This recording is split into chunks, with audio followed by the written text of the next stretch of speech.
Hey Jay, can I ask you a question? Sure, Mark. Far away.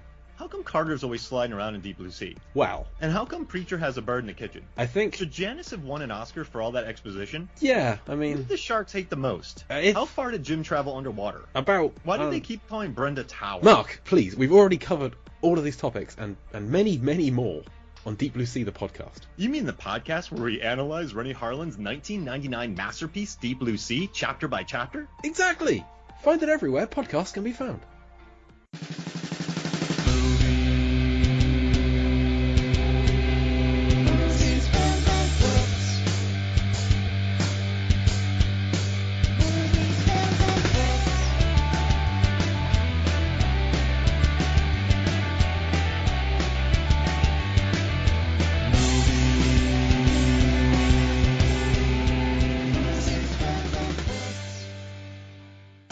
Welcome to Movies, Films, and Flicks. I am Mark Hoffmeyer, and joining me are two people who are writing a sequel to the book Terrorist Hostage, Terrorist.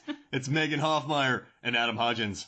Oh man, I knew Adam was a doppelganger for that guy. Yep. He loves dealing in duality, you know, right, Adam? I'm upset with you, Mark.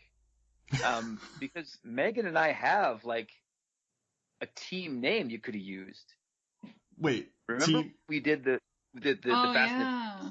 and we had like our own squad name? Yeah, we did. Moat. Wait, what was it? Wait, I don't even remember. Hofjins? No, I forget. I had it and I lost. It was like So you're mad at me for a team name you don't remember? Well, no, I remembered it until right now. It was amazing. It was like Hodge. You're right. The no, not the Mohos. The ho-ho-hos, like yeah. in the Yeah, chair. now I have a machine gun. Yeah. Now I have a machine gun. Meg No, it was not Adam? I think I even made a logo for us. Yeah, we have T-shirts. We're actually wearing them right now, but I can't look down to see it.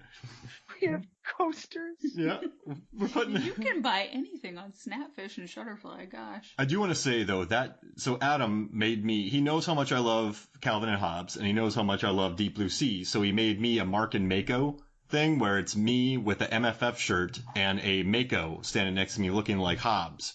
And I put it up on Movies, Films, and Flicks Facebook, and people loved it. I think it's beautiful, man.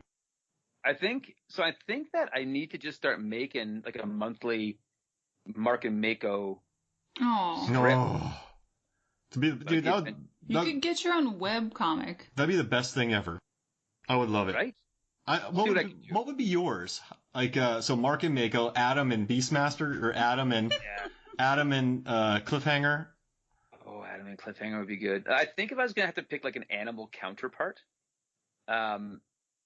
Lady Hawk. Probably. Yeah, I think it would be, but not the hawk. I don't want to step on Rutger Hauer's toes, but me and the wolf. Oh yeah. Haji and the wolf. Oh, Haji and wolf. And we're terrified of Liam Neeson because he fights wolves. Yes, you got to stay away from him, especially in Darkman. Oh, Darkman is so good. Because wolves come out at night, and so does Darkman. Right? So that's the worst time for a wolf. So Darkman is a lot like Hard Target if you watch it after you watch Face Off. What? If you watch What is this sentence? So hold on. If you watch Face Off, stick with him. Or if you watch Hard Target after you watch Face Off, you're like, oh, like John Woo kind of has a bag of tricks and doesn't really stray away from that. He kind of uses it's a lot of the same shots, a lot of the same stuff. And if you watch Darkman after you watch the first Spider-Man. The Sam Raimi's, it's a lot of the same bits, a lot of the same stuff. It's so funny that you say that. I listened to the Darkman commentary and the DP, Bill Pope. He also worked with Sam on Spider-Man 2. But he was talking to Sam, and Sam's like, it's great. I basically just stole shot scenes from Darkman and put them in Spider-Man. It's great. Right. It is. The Dutch angles, the tilts, the shots, the flying, the helicopter. I mean, that was his trial run for Spider-Man.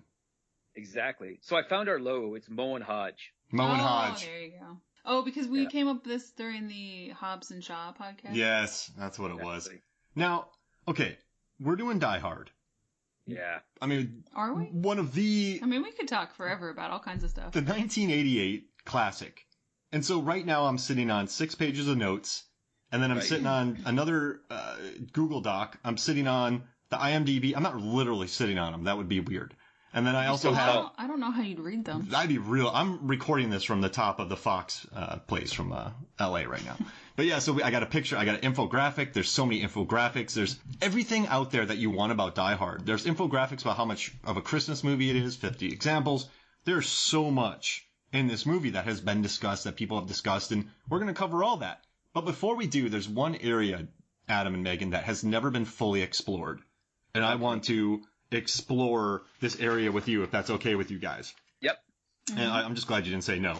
So, no, Mark. Didn't you get my rider? We're talking Sons of Anarchy. But so the Ireland season. But yeah, so what we're gonna do is there's a scene. Because that's a thing. Right? Right? No, That- it is. It's a They thing. changed this theme song to an Irish folk band playing it.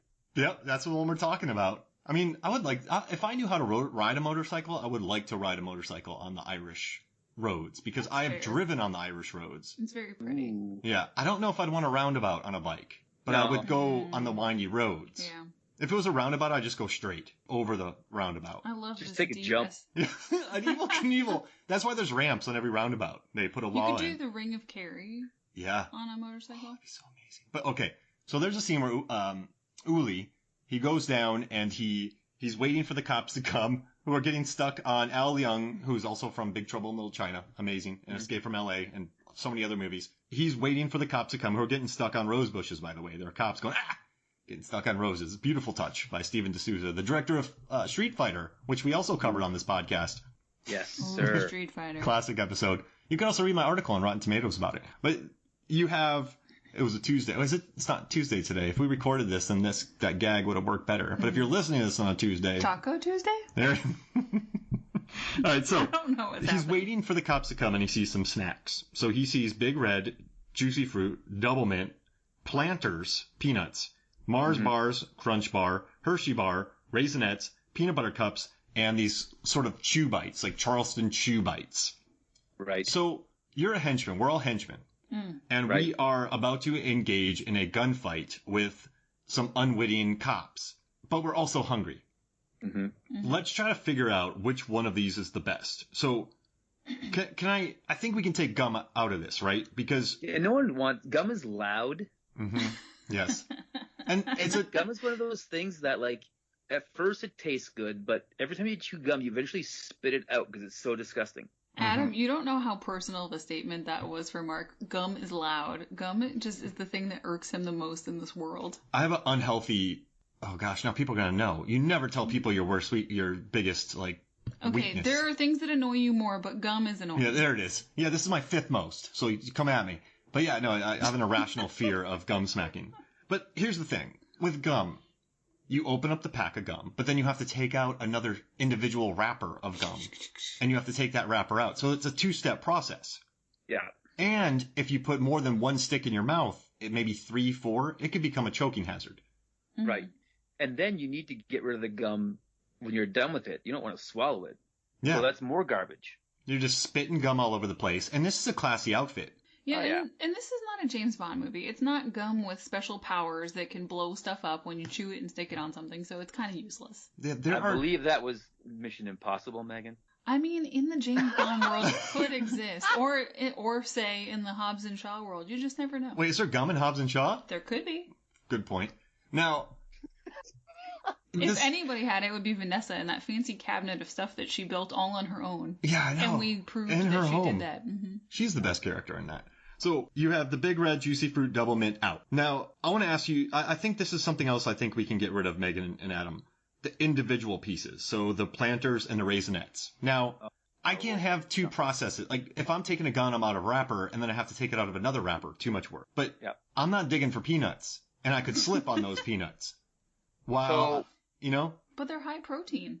Very true. Yeah, peanuts are the healthiest one there. They're the one that's going to give him the most energy for his fight later. But in a gunfight. But maybe if you needed a carb and protein kick, you need something paired with a peanut, like a peanut butter and chocolate. Well, so you're wedging the peanut. This is a lot. So you're about to have a gunfight and you're individually placing planters peanuts. No, I mean like another candy with multiple things combined for the maximum effect within your body. How are you going to shoot people when you have peanuts and No, Reese's, I mean Reese's like, cups? well, it's just you can eat a Reese's cup in one bite. So That's actually why so Reese's items, the Reese's Pieces, Good point. and are my favorite candy to eat. But the 3-pack of Reese's peanut butter cup drive me crazy what? because it's like, Was that on your high school yearbook quote? Please Yes. tell me that was your senior yearbook quote. it was word for word. But I just feel like, again, there's like garbage. It always sticks to the paper. I usually have it when I'm driving, like I'll be on the road, and it's messy. I can't handle it. Mm-hmm. There's too finicky. Get them out of here. And the problem is you could get chocolate fingers from Reese's peanut butter cups. Chocolate fingers. And also, I love peanut butter. I eat peanut butter every day, but peanut butter can give you dry mouth. Yeah. So if you're battling the cops, right? Yeah. And also, how often do people eat peanuts without a beverage? Well, sane people don't, Mark. Yes. Mm-hmm. So you're eating peanuts dry. Who knows when the last time you had water is? You're going to have a salty, dry mouth. Peanut butter mouth is no fun. Yeah, so Absolutely. And- It's almost as bad as almond dust. Oh, But no, you can choke on almond dust. That's a serious issue. It's brutal. And then you don't even realize, and you inhale to speak again, and you start choking. Yeah. Almonds are frightening. And peanuts I are had- akin to almonds. Yeah, they're in the same snacking category. Only if the peanuts have the skin on, because it's that skin that really gets you. Oof, don't like that. Could you I've use the actually- almond dust to blow into a villain's eyes? Well, no, I don't think it's going to be anything bad like that. But if he's like going on stage to sing and you give him some almonds going on the way up, then he's screwed. Wait, so like Meatloaf is going out to perform, and you slip him some almonds before he goes out there? Oh no. He's going to get halfway through, the Confessions of the Dashboard Light, and he's going to be over. Game over. Mm-hmm. Wow. So yeah, as a thief, as a criminal before a gunfight, when things get hectic, you don't want that dust. You don't want those peanuts flying around. You don't want to slip on them. No. So can we get rid of Raisinets and the individual things? Yeah, sure. I'm okay with that, and mostly because nobody picks raisins anyways. Like, what is this? And I mean, Raisins are awful. they could maybe pose a choking hazard or a slip hazard. Yeah, I just don't want to eat gross old man grape. A gross old man. Or they could stick under your shoe and leave a trail. Oh, where'd the criminal go? Follow the Raisinette dust. Mm-hmm. I've done that no. before. Before you knew That- me in another life. All right, so we've crossed all those out. Can we take out peanut butter cups because of potential finger dirtiness, which could affect your trigger finger? And again, you're dealing with 3 things. Too many. Like, why? It's like you know what? I can't even wrap my head around it. Like, give me 2 or 1, not 3. Right. So even like the Three Musketeers bar used to be 3 individual bars, and then they put it just to 1. They're crazy. It's like when they told people to eat pizza backwards. Wait, so what's left? So we got the chew bites. Those are gone too because you don't want bites. No, that would stick in your No. teeth and just be annoying. So that leaves us with Mars bars, Crunch bars, Nestle's Crunch bars, and Hershey bars. Well, you don't want anything that'll make crunches. Yeah, crunching. What do you say? Like that should be called the I'm over here bar. Yeah. Do you hear rice popping? Yes, it's over there. Right. So so we know he eats the Crunch, but I don't think that's ideal. So that leaves us with the Mars bar or the Hershey bar. And I'm gonna pitch something to y'all. You're in a lot of danger. You're in trouble. You're running from the cops, but you're trying to get a last bite of a chocolate bar. What's easier to bite, a Mars bar or a Hershey bar? Well, Hershey's are bigger but thinner, and Mars bars are more compact. Like there's more in there, and I think the Mars bar is an easier thing to eat. Yeah, I think because you could bite down through it and it would be softer and it wouldn't make a noise. I feel like you might make noise if you tried to snap into a Hershey bar. I also want to say I do believe, and maybe I'm wrong. Now I know it's changed in modern day, but when this movie came out in '88, I believe the Hershey bar was 2 wrappers, foil and then an outer sleeve. Ah. No good. You don't want accidental foil in your mouth. No. So Mars bar is just one little package, and you're good to go. You rip it open, and you just got a nice little log to munch on. But wait, we talked about chocolate fingers before. What do we do about that? You could leave it in the wrapper. Yeah. Right? You take your chocolate bar right out of the wrapper, Megan, when you eat a chocolate bar? Yeah, Megan. Yeah, she does. Oh no! Obviously, I'm bad at eating chocolate bars because I never. We eat both them. recoiled at that. I don't eat chocolate bars. You tear it off, and you still have the wrapper on the bottom. and then you can take take just the top off, and then you push it up like a freezy. Okay, so I'm the worst kind of person that keeps chocolate candies around as decorations in pretty clear things around our house. And Mark is the one who eats them, and I don't touch any of them. Yeah. And it's terrible, and I feel bad. Have you ever been to someone's house? Remember, like the old lady ribbon candies? Yes. Yes. But That's my life. But they don't have those. They have glass versions of those, so you can't eat them. I've They're like fake candy. They're glass. I'm like, glass well, who sweets. is this for? This is They're gonna for kill me. someone. They're for people. I should just get glass sweets, Mark. That would make everything better. I'd eat them. But you wouldn't gain any weight. Yeah, you're right. So it would be fine. I'd be at the hospital. You'd just be dead. Like The internal bleeding would be spectacular with those things. I mean, your teeth aren't that hard. They'd break before you got into your stomach. Oh, that sounds worse. Okay, so are we in agreement that it is the Mars bar? Because you open it up, you have half of it out. You could, if you're going fast, you could knock this thing out in 3 bites. Yeah. So it's Mark, easy to hold. I'm so behind this. I'm willing to say that if he would have chosen a Mars bar instead of a Crunch, that John McClane wouldn't have won. Yeah. That was his was his fail. He starts off with a Crunch bar, but then he moves on to a Mars bar later on. He doesn't stop. He just keeps. Yeah. He makes bottomless pit. He makes the classic mistake of too much chocolate. Who knows how much he ate when he was there? And when you haven't eaten in a while. Did he make a Mars steak? Yes, he did. He made I was going to say he crunched it, but that makes no sense whatsoever. So he chocolate loaded. He did. When I was in grade 9, I was on the wrestling team. And when we'd be going to a tournament, like the week before, you'd be like making weight and eating like super lean to make weight. And then you'd wrestle, you'd make weight and you'd wrestle. And then when you were done, so I remember I got eliminated at like the 3rd round of this tournament. I was like so relieved that I could go with candy again. Went right to the vending machine and got like 3 Wonder Bars, and then it was like, what's a game Wonder on. Bar? I've never heard of a Wonder Bar. Sounds like Wunderbar. Regale us of the tales of Canadian candy. After a wrestling match, is the points the same? You guys have Wonder Bars, but I think they're called Star Bars. I've never heard of that What either. is Wonder Bar? Wonder Bar. It's amazing, is what it is. I've never heard of a Wonder Bar. Megan would have so many of them in glass bowls all over her house. Oh, yeah. I've chewed on 3 of the glass ones already. Meg, what's a Wonder Bar? I have no idea. Is that a whatchamacallit? Hold on, I'm Wikipediaing it here. It literally says Wonder Bar, Chocolate Bar, Canadian Candy Bar. Oh, let me see it. Yeah. Oh, wait, that's a Butterfinger wrapper. Yeah, it looks like a Butterfinger. No, that's Cadbury. No, You have a Cadbury Wonder Bar? Well, Cadbury is just a chocolate brand. But go to Wikipedia and look up Star Bar. Jesus, we're getting deep into this. Oh my gosh, you started it, Mark. Wonder Bar. Star Bar. Oh. Oh, yeah, we've never seen any of those.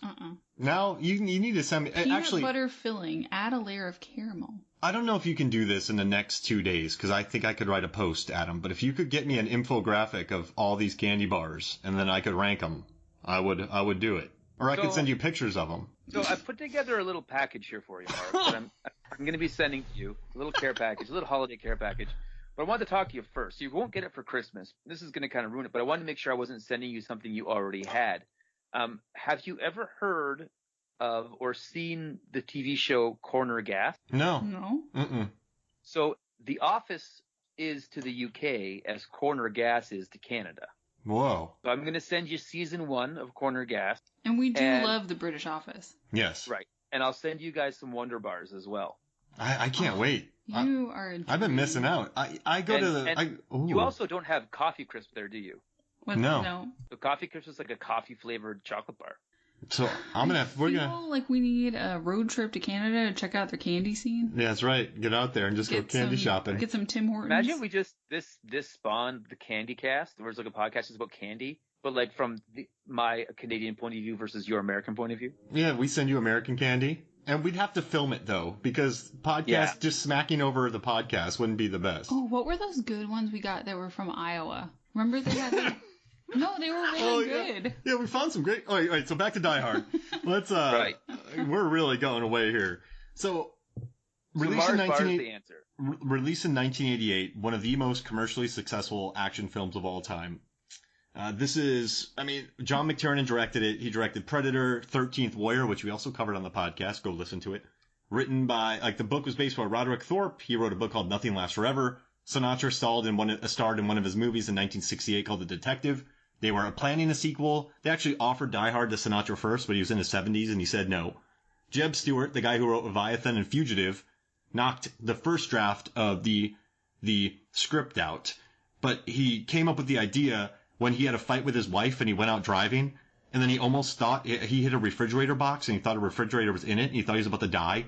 So when he just learned it was a box, he's like, I gotta apologize to my wife. So then that's how Die Hard plot came about.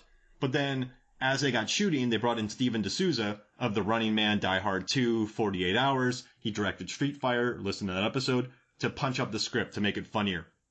Right. They had Jan de Bont, the director of photography, who also directed Twister and Speed later on. Huge movies. The production designer, Jackson Govea, he actually did Red Dawn, Forgetting Sarah Marshall. And then you have Charlie Picerni, the guy who did the stunts on True Romance, Roadhouse, Lethal Weapon, Enter the Dragon, Christmas Vacation. Just that. And then you have a who's who of character actors in this film. Mark, can you do the rundown of the stunts again? Yeah. So Roadhouse, Lethal Weapon, Enter the Dragon, Christmas Vacation, Ghost, True Romance.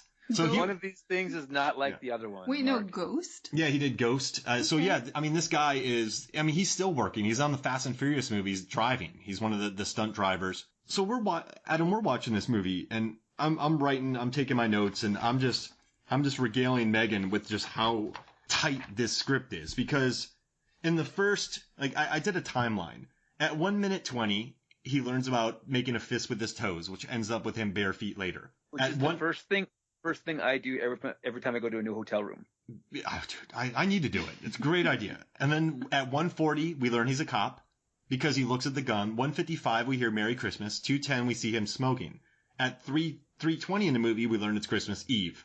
At 5:15, Bonnie Bedelia, his wife, puts Harley McLean, puts the photo down. At 6 o'clock, we learn about, you're in California. 12:27, we learn that several floors are under construction. 13:50, we learn about the watch. And at 14:10, he starts rinsing up. So by the 25-minute mark, we have, we learn that they're in California. We learn everything's set up. We learn that Argyle is in the basement waiting for him.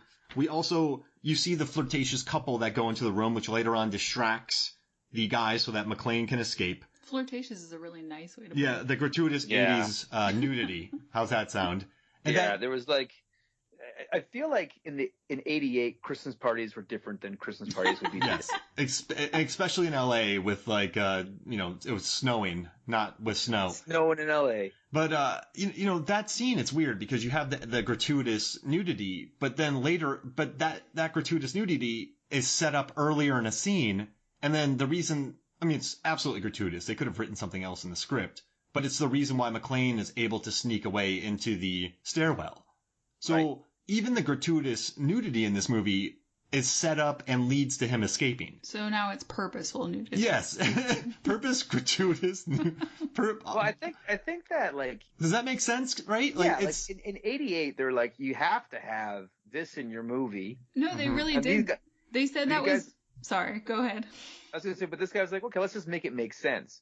As opposed to in the movies like Commando, where he's just bursting through walls and there it is, and then he bursts through another wall and goes it's, you know what I mean? Mm-hmm. Well, apparently Joel Silver's 3 rules of making a movie, the number one thing is hot babes. So that's why they have that there. And the California lady that we learned that they're in California when he says it. And he also, the number one thing Joel Silver wanted in this movie was an explosion on the roof. Which I'm so glad we don't live in the 80s anymore. He's like, I need an explosion on the roof. And that's why they got the explosion on the roof in this movie, because of producer Joel Silver.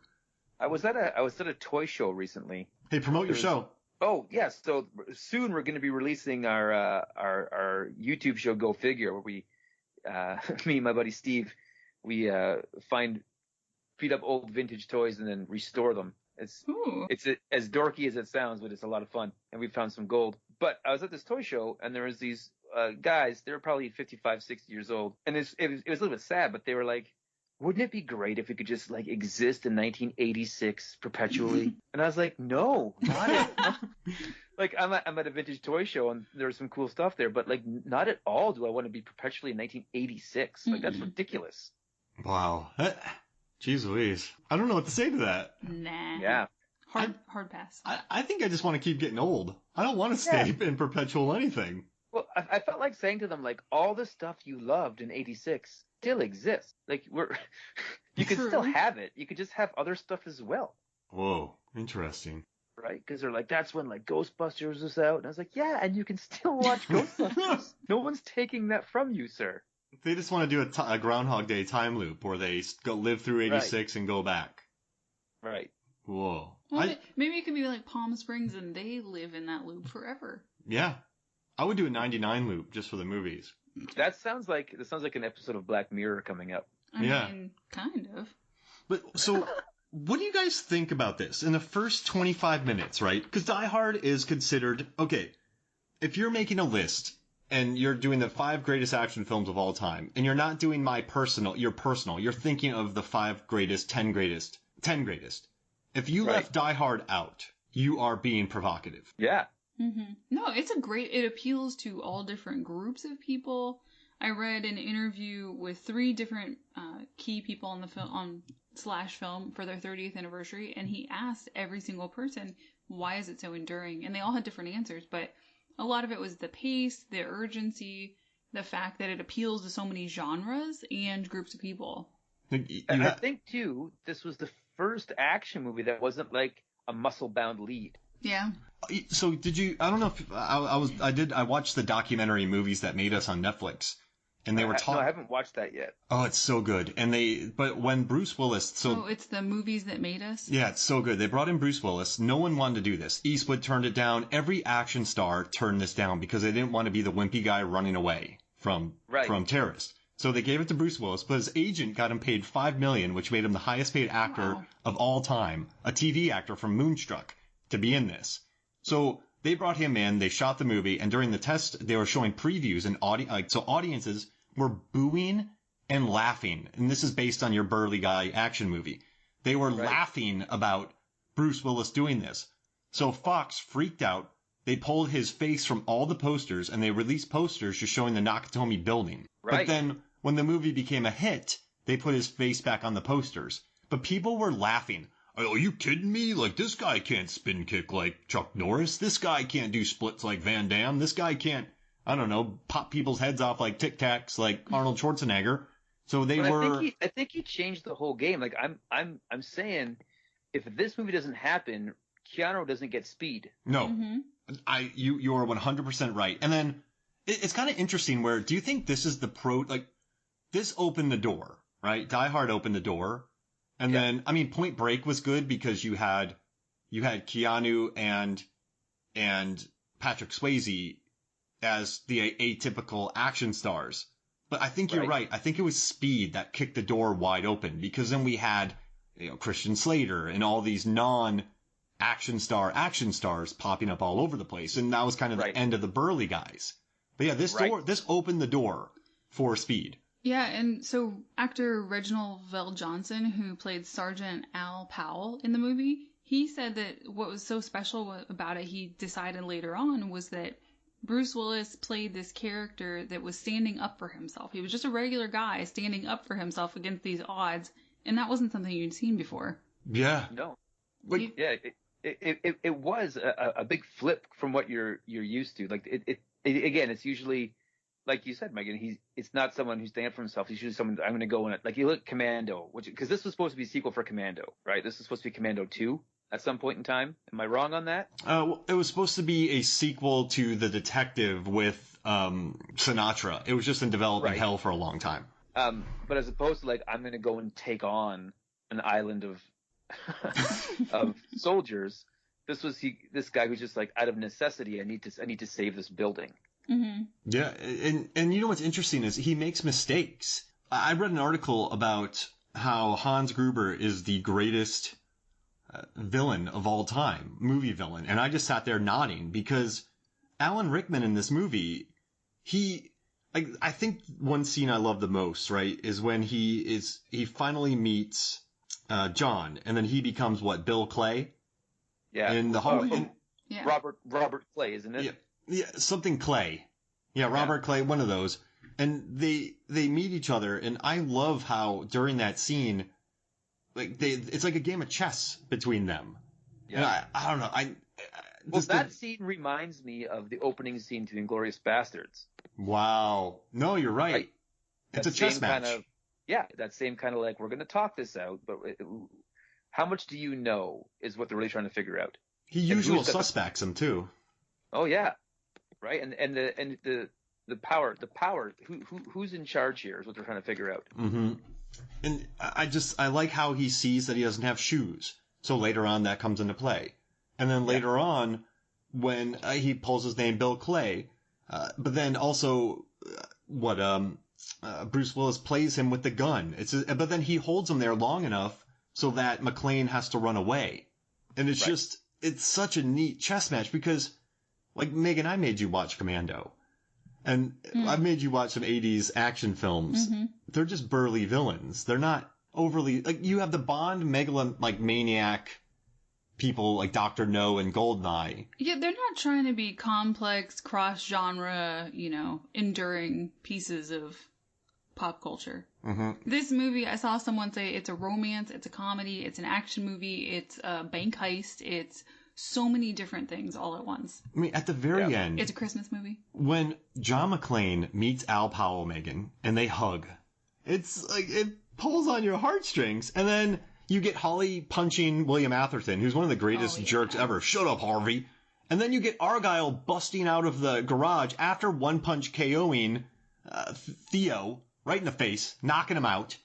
And then he drives him home. Oh, yeah. You know the part with Argyle and the ambulance only came in the last 10 days of filming? Well, really? They didn't know? Really? Yeah, originally they had a piece of dialogue where... Argyle? No, where McClane? I'm blanking on Alan Rickman was going to say that to Holly, and he was going to explain to her about the car and the ambulance and it's waiting for them and all this stuff, and they felt like it was clunky. And this was from Steven D'Souza saying this in the 30th anniversary piece, and they just didn't like it, and they decided to show it instead. And they were like, we have Argyle and we want to give him a moment, so they just showed it. Oh, and he one-punch KOs the dude. Yeah. Oh, I love Argyle. Is there... Can off the top of our head, this is really rough to do, but you have John McClane going a full character arc. Like, remember that scene, Adam, when he first meets with Holly at the place and he's watching his face and he just acts like a turd, and then she walks away, and then he's talking to himself like he's like, you're an idiot, like you are stupid. So he gets it. He wants to be back with her, and at the end he makes this ultimate sacrifice to save her. Then you have Reginald VelJohnson, who kind of talks about how he shot the kid, and then he comes around and shoots the former ballet dancing Carl, Alexander Godunov, who was a ballet dancer, by the way. Yeah. Like, so, and then you get Argyle punching people in the face. You get, even the chief cop, when he goes, we're going to need more FBI guys. Like, he gets a line. So what a lot of this came from, because they were doing double duty shooting. Bruce was still on Moonlighting, and he would shoot 10-hour days, I think, on Moonlighting, and then he'd come to this set and he'd shoot. And at some point, the writer and the director got together and said, we've got another week of this, so let's just go carve out some side stories. And that's how you got so many side stories, because they kept coming up with extra material to fill in for his Moonlighting overlap. My jaw just dropped, Adam. Well, but if you think about it, there's some really amazing stuff, like the reporter who's in the station, and he's just so annoyed with everyone around him, even though he's an idiot. And you've got the thing with the reporters at the house. You've got the henchmen, all the stuff with them. You've got the cops, in the helicopter. Yeah, the FBI guys, the cops down on the ground, the ones running into the rose bushes. You get all of that. Does anybody else think it's interesting that, like, moonlighting is the act of working a second job? That's amazing. Oh, and I got a Moonlight story to tell you. I was watching the movies that made us, and it was really interesting what they were talking about. McTiernan was saying that Bruce Willis on Moonstruck is just super sarcastic, where she's like, "I'll give you to the count of 3," and he's like, "Can you count to the count? Can you count to 3?" Like that kind of sarcasm. And McTiernan said that it worked really well on TV, but on a movie, no one liked him. So if you watch some scenes, like on the airplane when he's getting off and the stewardess flirts with him, he's much more sarcastic in an extended take. And so they worked hard to take those sarcastic edges and add more emotional depth to him and not just make him the one-dimensional sarcastic guy that people will hate on screen. Because McTiernan said it. He's like, I saw him on the big screen and I hated it. So, they added the scene where he's kind of crying, taking the glass out of his feet, his relationship with Powell, him talking to himself, saying that he's stupid. When he gets kissed at the LA party, he's not like, oh, bro. He's like, oh, it's LA. So they watched Moonstruck and they realized it worked for TV, but it didn't work for movies. So that was like one of the hardest things they had to do was make his character funny, but not so sarcastic. But it worked. It paid off. Yeah, no, for sure. Mm-hmm. No, this movie made Bruce Willis the star. Oh, yeah. Because then he was untouchable for years after this.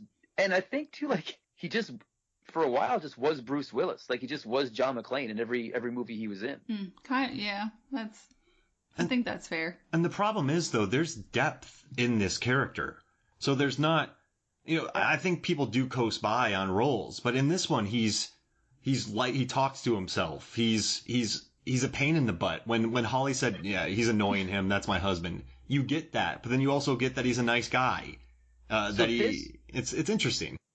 This movie reminds me of First Blood, where the reputation is like, oh, those Rambo movies are all this like nonsense action. But you watch the First Blood movie and it's like, it's a film. It's kind of amazing, right? Like the story, the arc that guy goes on, the performance put into it, and then all the extra stuff that comes with the lore now overshadows that. And it's the same thing with Die Hard now. There's 5 of them and it's a whole thing. But this first movie, like you say, was a real character he was playing, and there was real depth to him. It's just, yeah, it's a 3-dimensional character. He actually has an arc throughout the movie. Yeah.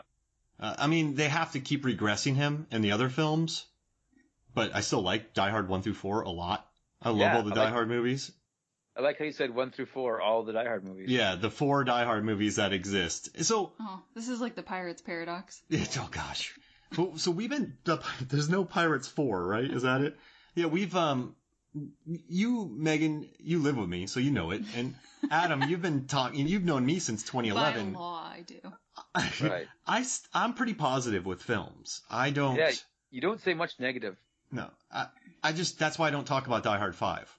Right. It's not, like, and I feel so weird as a member of fandom. I think a lot of fandom does become toxic, and we've seen that at our Comic-Cons. And Megan, you've been to them, like, you've seen how toxic they become. So I don't like complaining about movies and just, you guys put all this work into it and I hate it. But Die Hard 5 is not Die Hard 5. It's a dude, father-son Moscow trip.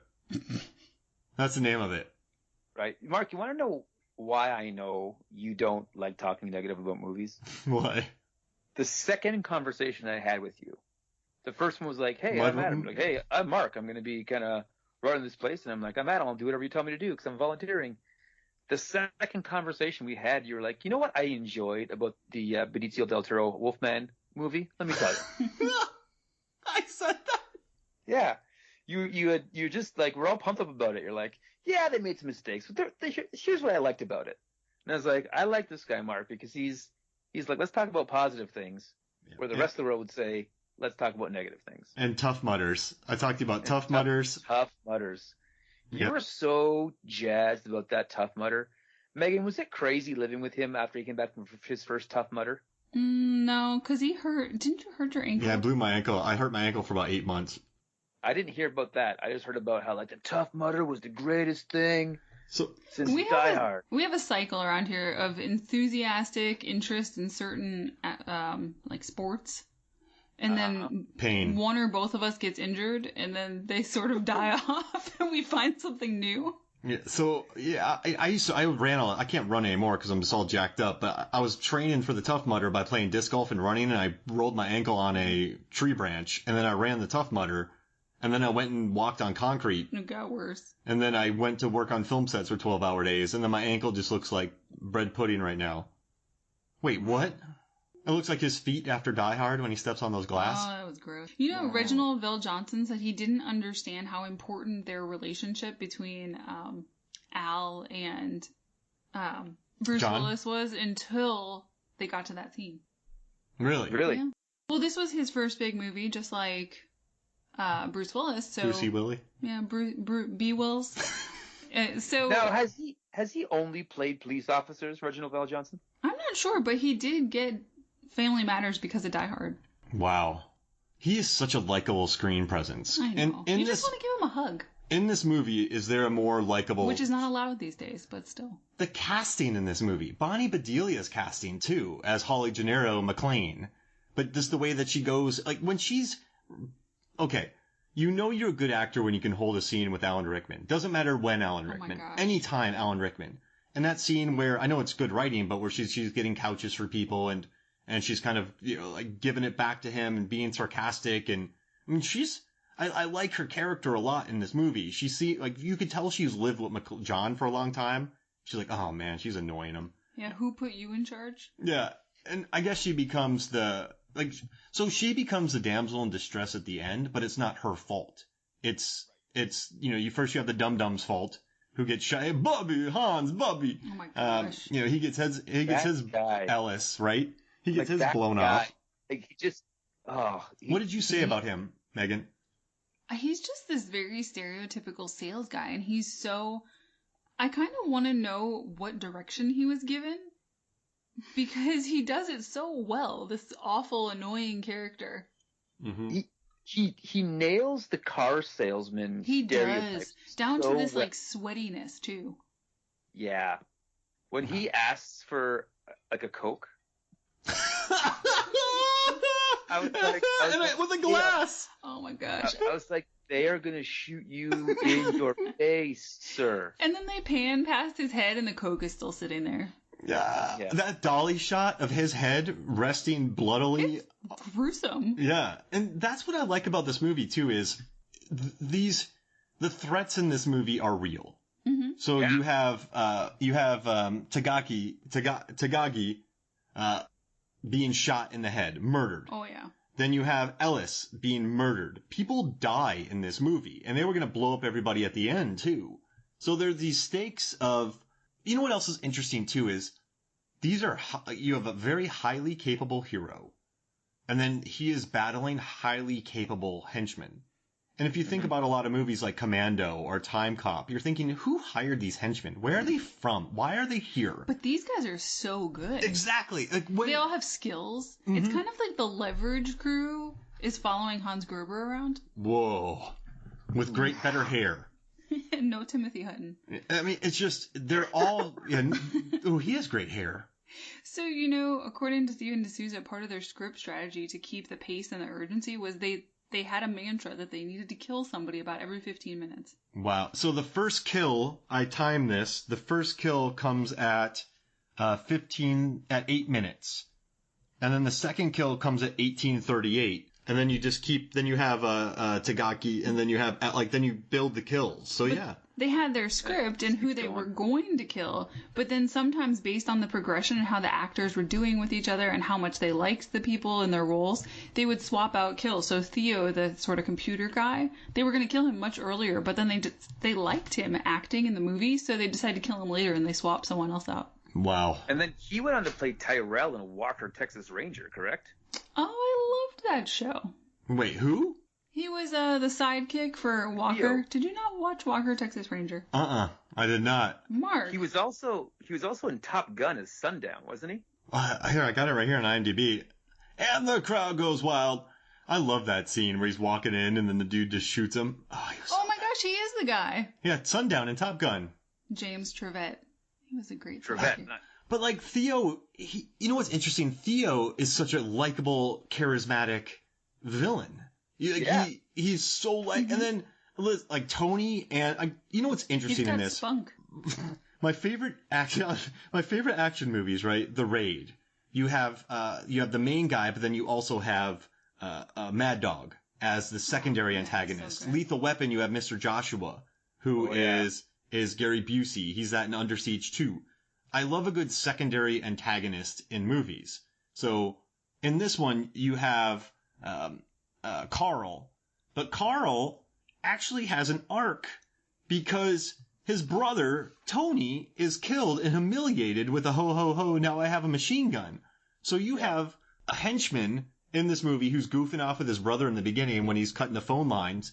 But then you have a henchman on a revenge arc who, like, you actually feel that. I'm telling you, side plots. They built it up. You know what I also like? That you don't quite know what the villains are up to for quite a while in the movie. You know that they're pretty capable. They seem like they're going at things. They're dangerous. They're doing a thing, but you don't know what their end game is. Mm-hmm. Well, and they ask for like all those people to be released. Mm-hmm. Red Dawn? Oh, that was so funny. Yeah. Oh. Wait, Asian Dawn.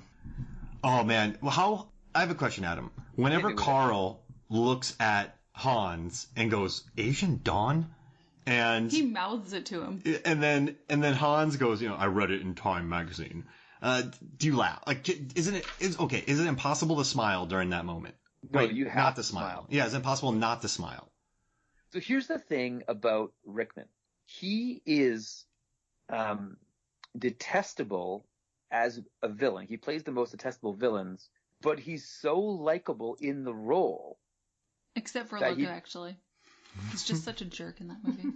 Right, but okay, so you've my whole hypothesis is out the window now, Megan. Merry Christmas to you. No, that is the outlier. Wait, are you still there? Right. You still there? Did you hang up? No, but like if you think of so my Rickman trilogy would be Die Hard, Quigley Down Under, and Robin Hood Prince of Thieves. Oh yeah. Ooh. BAFTA nominated Robin Hood Prince of Thieves. You bring your friend. 8:00. Right. Or you and bring a friend. Oh. But it's like in those movies, his performance is way better than the movie almost should have been. And now Die Hard has become a thing, but like it was Bruce Willis was it was a horse nobody was thinking to bet on, and so Rickman was like the power behind it. So Rickman, I think, was such a good foil to Willis that he kind of not saved this movie, but was equally responsible for making it the hit that it is. I 100% agree because there's nothing winking about Rickman's performance. There's nothing pretentious. There's nothing cloying. There's nothing precious. There's nothing stylized about his performance. It's just watching a master Broadway star, West End star, chew into, they got him because he was cheap. And so they got him because he was cheap. And you're right. They rewrote the bad guy around him. He was just a thief in the beginning, but they turned him into a master thief throughout the script. And the scriptwriter also said that he wanted the villain to propel everything. And Hans propels everything in this movie, and everyone else reacts around him. But that works because of Rickman being so good. You could just sit there and watch his reactions or his facial movements as he delivers lines. There's these very subtle smiles, or something is he is in on some joke, or he's just being sly. He is so good just with the reactions that he's showing. There's nothing comical. Like you said, he's not being cheesy. I have a good question for the both of you. Uh-oh. And Megan, you picked this up during Con Air. And Adam, we talked about this at length on our Con Air episode. There is no bunny in the cargo space. What's a better villainous pleased by something somebody says moment? So in Con Air, when Nicolas Cage is talking to John Malkovich, Cyrus the Virus is talking to Cameron Poe, and Cameron says, my daddy says, hard work, what does he say? Many hands make light work.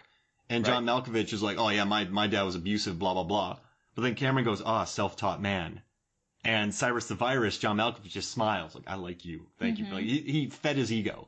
And then in this one, when Holly Gennaro or McClane is talking to Hans about, the couches, and she makes a really sarcastic comment to him about not wanting to be around him, and he smiles at her. Like, I like you. That was good. Which moment do you like more? The Cyrus Con Air moment, or where they're just smiling at other people? Which one's the better moment? It's tough to beat a Con Air moment for me. Yeah, I mean, John Malkovich is so good just really in that moment that's a hard one.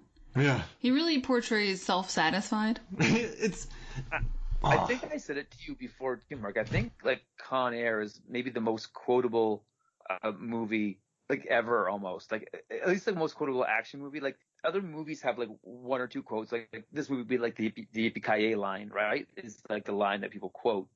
But in Con Air, every line that Cameron Poe says has the potential to be like a quotable thing. To this day, whenever I'm like involved in a project somebody else is doing, I'll say to them, listen, this is your barbecue and it tastes good, but I have an idea. I think 90s kids love them some Con Air, but then 80s kids love them some Die Hard. But I do think if you're putting these on a top 10 list, Con Air, I don't think Con Air gets in the top 10 all time. No, it's not. No, it's not a Die Hard. But I don't think Con Air wanted to be Die Hard. Con Air wanted to be Con Air, which makes it a great action film in itself. Right. Yeah. Because, I mean, I think in the history of cinema, not many films have become what Die Hard became. I mean, Meg, they didn't have the full script. They brought in someone else to write it. Then they had to flesh out characters because Bruce Willis was moonlighting on another job. But according to Jan de Bont, he said it was better that way. He doesn't like to come in where there's a set of storyboards. He says, why would I come and shoot that movie because I don't have my voice in it? Oh. So he liked it being a collaborative thing throughout. And he said even once you get the actors on set, you might have stuff pre-planned, but once they start doing things, you have to get used to them and what they're going to bring and what the relationships are going to be like. So he was much more into the whole collaborative style with the director and the actors. So this is interesting where it's not really auteur driven. It's more cast and crew casting driven as opposed to a Kubrick or a Fincher picture. Yeah, he felt that because this is mostly handheld and you didn't do that at the time with a big action movie, the camera was right in there in the action, and he felt they were at this sort of turning point between digital and analog, and this could be sort of the last movie of its kind. Wow. Ooh. All right, so how about this? Let's take a break. Let's take a quick break, and then when we come back, we will talk more Die Hard, because I could keep going on for this an hour, but I need to get some ads in here. So we'll be right back to talk about more Die Hard. We'll be right back. Welcome back to Movies, Films, and Flicks. And before we get to more Die Hard, we had some controversy before this episode. So a month ago, 2 months ago, Adam and I were deciding for a draft, a theme to do some picks for this episode. And we decided on fictional cops that we would take to go battle Hans Gruber and his brother from the third one and their kids and cousins. So we need to form a cop super crew to battle the Gruber crew. Right. The Super Grubers. So we decided this a month ago, and Megan comes in to the record tonight, and she lets all of us know that we shouldn't even include our teams because she's going to decimate our crew. Yeah, she really threw down. It wasn't like, hey Adam, how you doing? Merry Christmas, all the best. It was like, I will crush you. I'm going to eat your sandwich. Merry Christmas, Adam. It was brutal. Little late there, Megs. Yeah. She's come on. She came in strong, and so I was very pumped. I was excited with what I had put together. We are going to do I'm excited about my list. We are going to do a cop draft. What's cop draft? Cop draft. It's a cough draft. It's a cop draft. So we're going to do we're just going to go around and we're going to pick a squad of cops to battle the Super Grubers. And then, so what we'll do is we'll pick 5 each. We'll try to get through this fast. We won't make it an hour long. And then we'll narrow it down to 6. So from 15 to 6. So I'm going to kick us off. I'm going to get us going first. I'm going to start us off from the movie Kung Fury. I'm going to take Triceracop. So stupid. Megan, this is an auditory Is that a movie? medium. But I could see Megan's face is like she's laughing, but she's like 20% proud of Mark and 80% like, you buffoon. I mean, like, you nailed it, Adam. That is. So in Kung Fury, which is amazing. Wait, you have to put your name next it to it. Is. It's gonna. So what I love about the Triceracop is he just shoots villains right. You know, he just does junk shots. That's all he does. He just shoots people right in their crotches. So if I'm going in, I want a Stegosaurus cop who is lethal.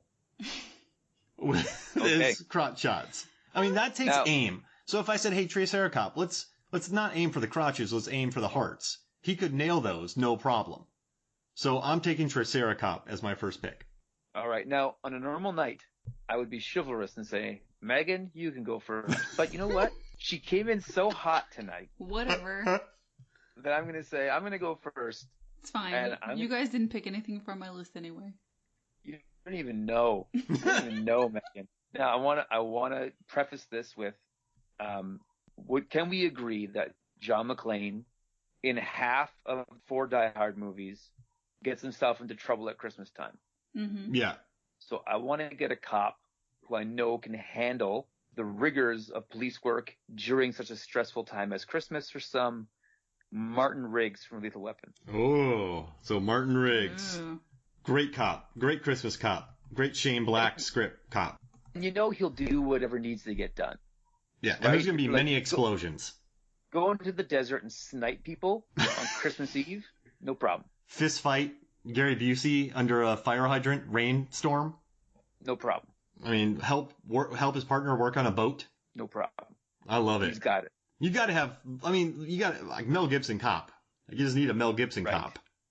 All right, Meg, who are you taking? Oh, I don't know. This is tough. I have so many that I like. Yeah, Meg has 3 pages full. She has a scroll. You know in those movies where they drop Ah. comically long scrolls? That's what Megan I has. was getting nervous that someone might pick some of If them. I picked 32 police officers, I'd be pretty pumped too. But like, the art is narrowing it down, Megan. I did this in 5 minutes. Okay. All right. I'm going to first pick. Gosh, I have to pick one over the other because I feel like Mark's going to pick one of them. I'm going to go with Ron Stallworth from Black Klansman, played by John David Washington. Oh, Wow. he works undercover. He makes sassy phone calls to the KKK. He would be great on the phone in He this would be movie. amazing. Different. Oh yeah, and we know from Tenet he's athletic, Hmm so he'd be running all over the place. He could, zip line up buildings Yeah, if needed. he's funny in Okay. that movie. He's really funny. Why wasn't he nominated? Because people suck. There we go. Megan, I apologize. Your pick is killer. I love it. Thank you. All right, so oh, sorry, go for it, Adam. My bad. I was just gonna say, like, I'll admit when I misspoke, and I'm like, Megan has really brought her A game. I actually feel bad for my other 4 picks. I'm like, Megan's gonna blow you guys out the water. She nailed it. That's out the box right there. But I think Yeah. this one's good. I'm gonna take Okay. Judge Anderson from Dredd, and that's Olivia. I knew you were gonna do Dread. Olivia Thirlby. I think she's really good in that movie. I think she's Yeah. so good in it, and we talked about that on the podcast too. You know what I realized? I was walking the other day, and then I started punch dancing in a warehouse. Yep. I wish we could just redo the movies we've talked about. 13th Warrior, Dredd. Like, these are some of my favorite movies. And I just want to do more. Like, why? Imagine Cliffhanger. that was what we did. That was our bit. Is we did 4 movies, just over and over and over again. I would do it. We could Fantastic Four and just go all 4. What if we just, as an homage to that, did Die Hard every Christmas? I'm down. Or the next Die Hard. Yeah, Well, the second one's still a no, Christmas movie. Die Hard every year. Okay, that's fine. And Bloodshot. And Bloodshot. Here we go. Mark's got like Such a Mark's like Christmas. that kid on Santa Claus's knee, and I want this, and I want this, and I. Who's your second pick? My second pick? Yeah. Well, is it your turn to go second? Wait, You went first. I just picked Judge Anderson from Dredd. Oh, right. So mine is Marshall William T. O'Neill from Outland, the Sean Connery High Noon space remake. Yeah. That is a remake. It's a remake of High It's a Noon. remake of High Noon, but he's in space. He's on a space station, and he's the marshal that has to bring down the gang. It's crazy, and it's fantastic, and it's Sean Connery. So We should watch that. Yeah, and then he has Untouchables. He's a great cop. He's a great agent. yeah. I love this But space. Outland's pretty special movie. Marshall T. O'Neill. I like his name too. All right, Meg, who's your second pick? All right, my second pick is Lenina Huxley from Demolition Man, Hey, played by Sandra Bullock, she knows karate, and she lives all the way through it. and she knows how to use the 3 seashells method. Oh yeah, you need that. And she's very likable in that movie. Sandra Bullock has never been more likable, I would say, than in that film. I love her. You know why she's a good person on the list? Because she knows Good Cop, because she has a Lethal Weapon poster on her wall. Yeah. And she's a good cop too. She won't be swayed. Mm-hmm. No. Yeah. And That was a movie where you were watching it with my dad playing darts, and I came downstairs randomly and just got sucked into it. And Adam, you should listen to our Final Fights episode about it on MFF. We figured out that there's fire, water, and ice. That there's fire, water, ice fights in All the Demolition Man. elements. So I was watching a movie the other night, Mark, and I was like, we need to do a Yep. Final Fight episode. Youngblood? Not on a movie, but on an actor. Oh. because I was watching Under Siege, Hmm. and the final fight with Tommy Lee Jones and Steven Seagal. Tommy Lee Jones doesn't get any licks in. Steven Seagal just owns him. Mm. And then I started watching other Seagal fights, and I don't think Seagal lets people hit him. Whoa, we should do this. We should watch the final fights in Seagal films and then do a big data post about how often he's actually touched in a final fight. Ooh. Yeah, because I think he's the guy on set who's like, listen, I'm the 7th degree Hapkido master, and I don't think that this rock and roll singer, Tommy Lee Jones, is going to actually get any hits on me, so I'm not going to let him. All right, well, I might edit that out because it's such a great idea. Okay. Okay. No, I'm going to keep it in. Why not? All right. Third. I got my third pick. Okay. Yep. I am going to take Officer Jones from Police Academy. Michael Winslow. Wow. Mm-hmm. Imagine the sound effects. That's the most Mark pick I've ever heard You in my actually life. did pick somebody for my list, so Oh, you picked him? yeah. But imagine him. Like when he's on that jet ski, he goes underwater and uses his hand as a Yeah, periscope. he'd be amazing. And then he gets back up and starts going. And he knows karate. I mean, he would trick everybody in there. Hans Gruber's like, where's that beeping? Where is it? Are we jammed? And then Right. it would be Winslow up there. Officer Jones from Police Academy. Wow. Okay. I guess that's it. That.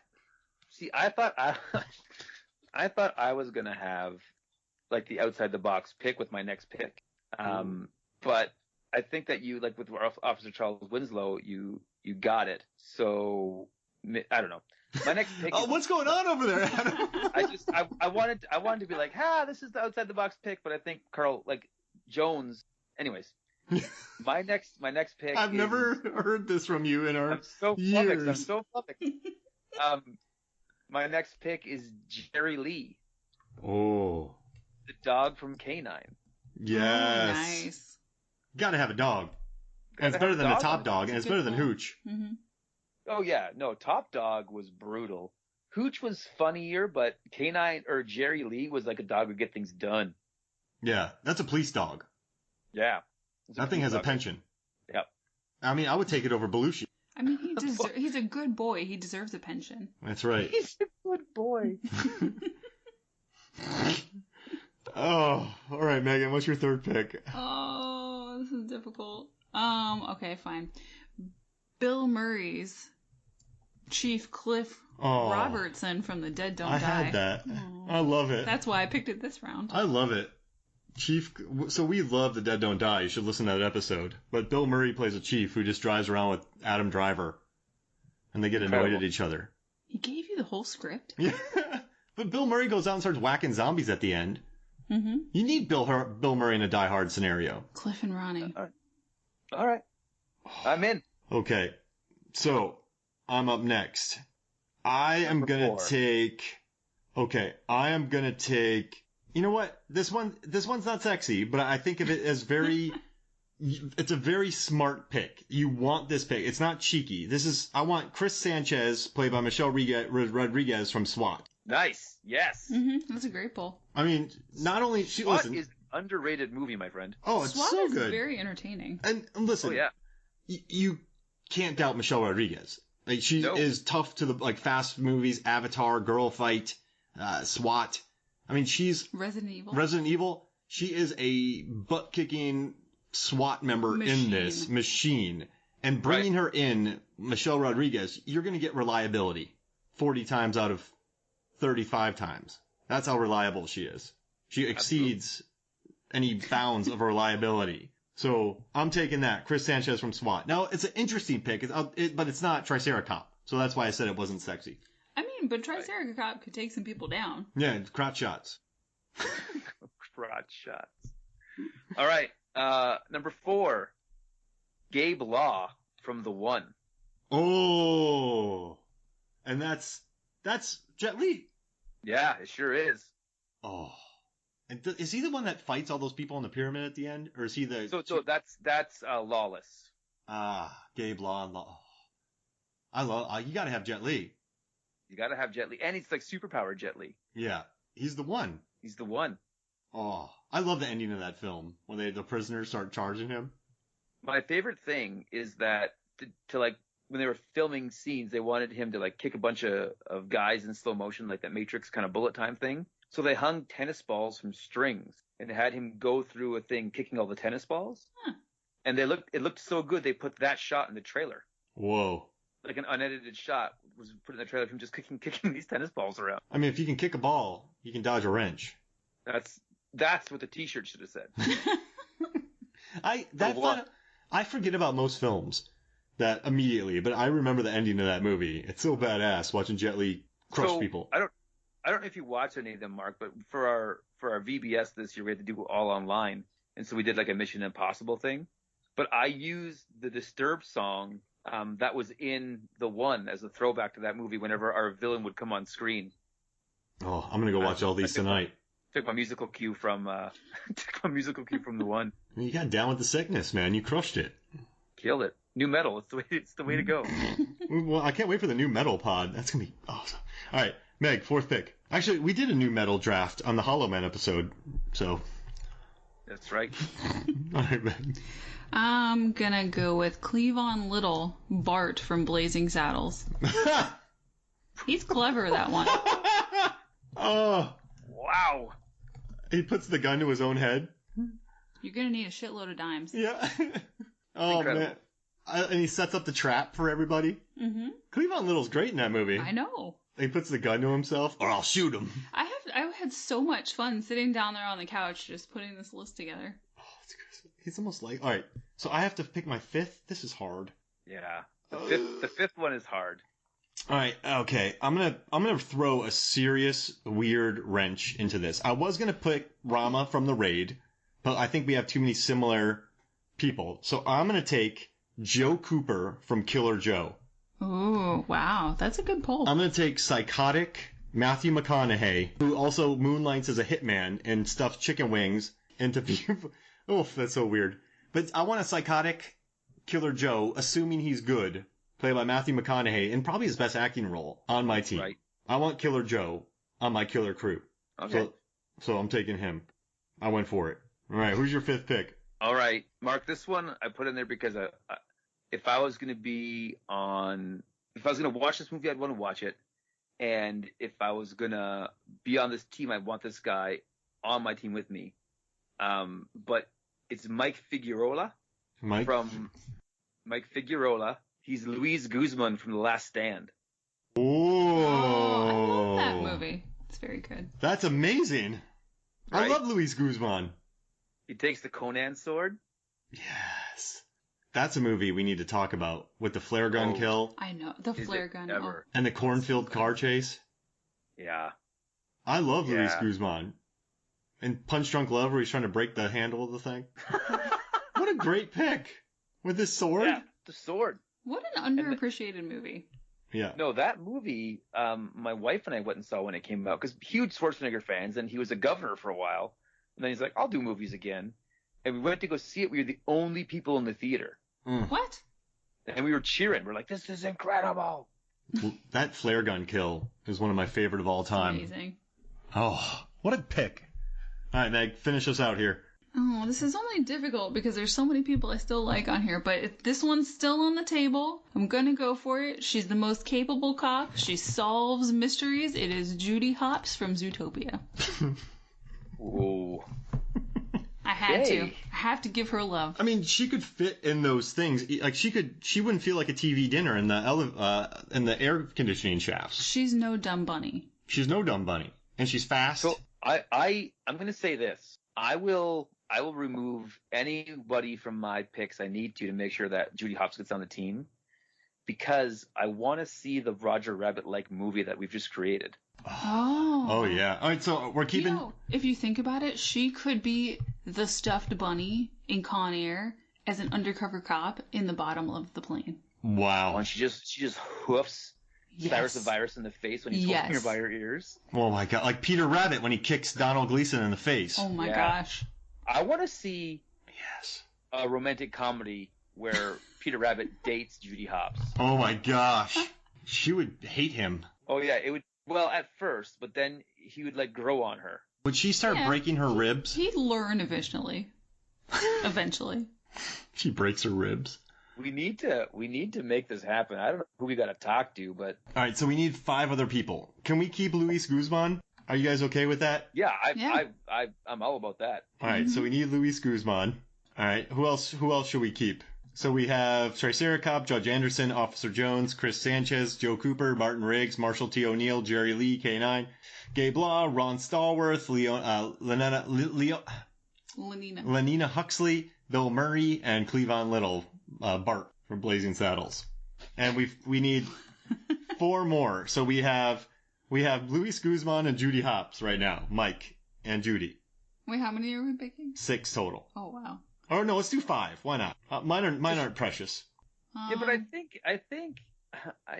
think yours are good though, Mark. Like don't. Yeah, they are. Don't, I think you're doing the friendly host thing where you're like, yeah, you guys like yours are pretty solid picks. Yeah, I'll say I was very confident coming in here, but I'm very impressed by all the teams. I like your impersonation of the friendly host, Adam. Yeah. It's a very friend. It's I can't even get it out. It was like Andrew Dice Clay's friendly brother doing a podcast. Yeah, you know, whatever you want to do, mine don't matter, guys. It's fine. You're doing great. Roses are red. You're great. All right, so who's gonna? Who else are we picking here? I think Judge Anderson needs to be on the team. Yes, I love that pick because she's already survived a building scenario, and she's got psychic abilities. So like the Robert Clay situation would have played out much differently. Yep. Oh wow. And she's kind of an underdog, but she's very capable, and that's more. I like that better than having a dread on there. Right. All right. So we need to pick 2 more. We have Martin Riggs. We have Chris Sanchez, Joe Cooper, Officer Jones, Triceracop. I mean, I kind of like Lenina Huxley, but I do also like Bart from Blazing Saddles. Oh my gosh. I mean, Ron's cool. He'd be great on the phone. He'd be good on the phone. But I don't know. I want to see Sandra Bullock or Bart in this situation. What about you? What do you think, Adam? So I think we get Sandra Bullock on there. I think Huxley comes in. Okay. But then I think our 5th pick needs to be the toughest person on the... Because we don't just have a brawler yet. No, we do not. Yeah, we don't have a brawler. We got a lot of comic relief. What about Gabe Law? Yeah. I mean, he's the toughest. Yeah, I think so. I think he's the guy who could kick the most. Yeah, he's definitely a butt kicker. Yeah. Yeah, I guess we need it. You're right. So, want to take Gabe Law from the 1? Yep. Yeah. I mean, I like Martin Riggs, but I don't know. I think he's a loose cannon, though. You can't trust him. Yeah, we need Gabe Law because his last name is literally Law. Exactly. Right. But all right, so this is the way I see it. You have, I think Gabe Law and Judge Anderson would be, like, they would have their own, like, they're the serious ones, right? Mm-hmm. So then, Luis, how would this break up? What would this movie look like? Judy would have to go on her own because she's small. And she could get into tight places. She would know what it feels like to be at TV dinner. Yeah. So she'd be running around air ducts. But we got to remember that McClane is on this team too. Oh gosh. Right. It's all over. It's over. I mean, Gabe Law would just wipe all these people out. Sandra Bullock proved how capable she was with punching people. Super likable. Right. We have Dredd reading people's minds. Judge Anderson. We have Mike, Luis Guzman, just swording people and shooting them with flares. Because Johnny Knoxville's with him, of course. Yeah. And then we have Judy Hopps crushing it, kicking people in the face like Peter Rabbit. Yeah. I like that of all the cops in the world, in all of cinema. We have ended up with Judy Hopps, Mike Figueroa from Luis Guzman, Judge Anderson from Dredd, Lenina Huxley from Demolition Man, and Gabe Law from The One. And that's our crew. It's really a B squad. It's amazing. But would a movie be fun with an A squad if we had Riggs, Harry Callahan? No. I mean, listen, Chris Sanchez from SWAT, John McClane, and just very serious cops. It wouldn't be a fun movie. They've done that. It's called The Expendables. Yeah. Like I had to take out, I flipped Luis Guzman in. I originally had for my 5th pick was Walker from Time Cop. But I'm like, we don't need a JCVD on this team, and I should never say those words. Oh, you're lucky. I threatened Mark at the beginning of this because this was sprung on me that I was going to pick Detective Pikachu. Yeah, I love it. But you know what I like? The easy pick would have been Rama from The Raid, but we went with Gabe Law from The One. Mm-hmm. That's what makes me happy. Right. And then instead of picking Dredd, we picked Judge Anderson. And instead of picking the Demolition Man, we picked Sandra Bullock. We're such a thoughtful group. Like this movie. Exactly. It all comes back. So, I have a question.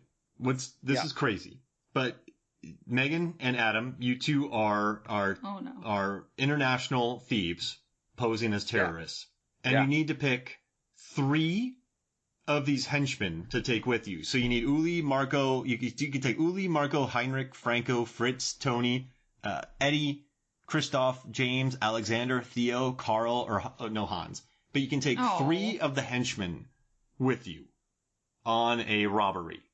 Which 3 would you two take? I'll let you two discuss. Oh, shoot. So we're coming to a consensus together? Yeah, 50-50 split. You guys got to be sold. Megan, yes. in the light of... I'm just going to make some assumptions about you based on what I know. Uh-huh. We've talked about in this episode how Mark likes to focus on positive things.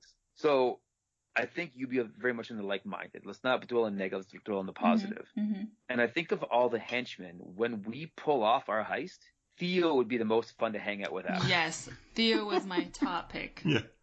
Right? Like, if we're going to have a party, like, hooray, we did a party, Theo's the guy we want there.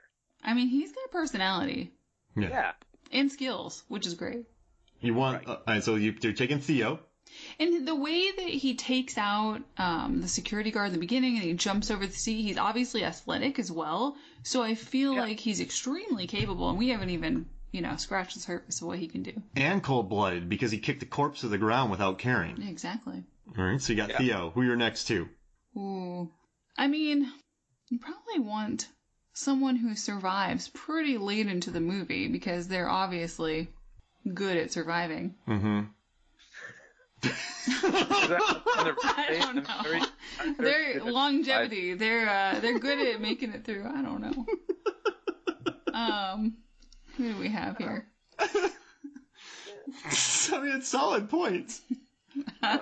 You can't debate it. All right. So, I mean, do you guys need me to jump in? Eddie, he's the guy at the security desk.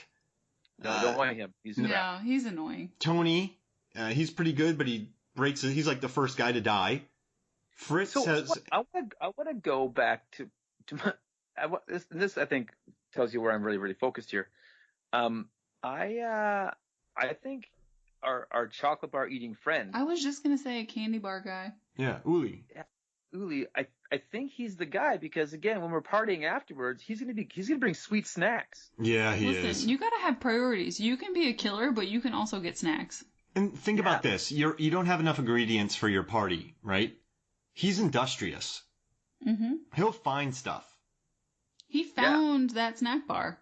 And he's one of the last ones to die. And it's not really his fault because he just opened a door. And, like, who knows what would happen if the two faced off head to head? Mm-hmm.